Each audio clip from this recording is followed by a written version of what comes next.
And my workshop and presentation focused on exceeding expectations, and my goal was to inspire our youth, young men, young sisters to be leaders. Myself, as a person who started beatboxing at the age of 6, got into barbering, got into DJing, which kept me off the street and out of trouble, found my love of building, and was accepted into the University of Toronto to study architecture for 5 years and graduating at the top of my class. To acting, my life as an actor, and today as a motivational speaker, and now encompassing everything that I'm doing, putting it into one, and explaining to these young men to never limit yourself, to go beyond the expectations, to understand that you represent something much bigger than yourselves, and speaking to them in a manner in which they can understand and appreciate, not speaking at them, but speaking with them.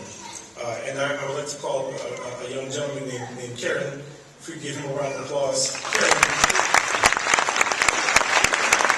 I figure we're here to motivate the youth, and I can talk about what the youth got out of it, or what I think they got out of it, or we can actually hear from one of the young brothers himself. He said that he was extremely nervous, and he's shaking right now. He's shaking, right?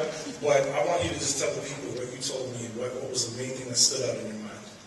So it's that if you want to do something, it doesn't matter what anyone else says. If you want it, you can achieve it. That's right. And the famous words that were told to me by my mother, which I live by every single day of my life, was, I want you to fill in the last word, nothing ventured, nothing gained.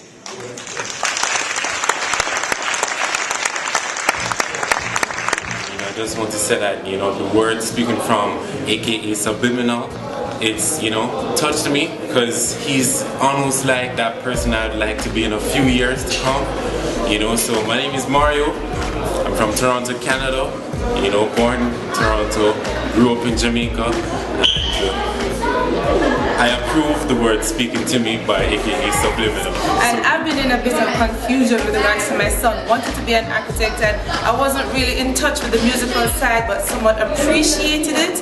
And having come thus far, just the one conversation that I had with Sean, just speaking to him for a few minutes, I felt like that was just it. I could have turned around and gone back home, because the power of what he was saying just really put into perspective the things that were in my son's mind, and I realized that he does have really good goals, talents and abilities that can propel him into a really, really good future.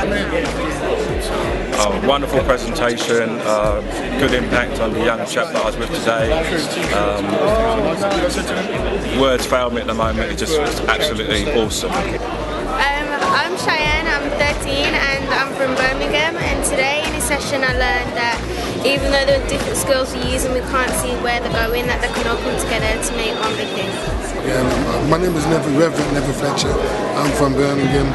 As really said, I came to the conference today to really support Excell3, and I must say all the presentations were excellent and outstanding. And I must personally say thank you for coming across from Canada and really giving such a emotional and talk, very inspirational to a lot of our young men, and I hope that you continue the good work. Well, I thought it was fantastic. I really enjoyed it, and I hope we come back again. Look at that! And it's actually a video. Yeah. Okay, tell them your name and what you learned, man. Right, my name is Kieran, and I learned that if you really want to do something, you can achieve it. Just work really hard for it, no matter what anyone says. If they want to laugh at you, fine, then let them laugh. Because at the end of the tunnel, you can achieve what you really want, and it's really great. It was really good. And what was the saying? Nothing ventured, nothing gained. That's what's up.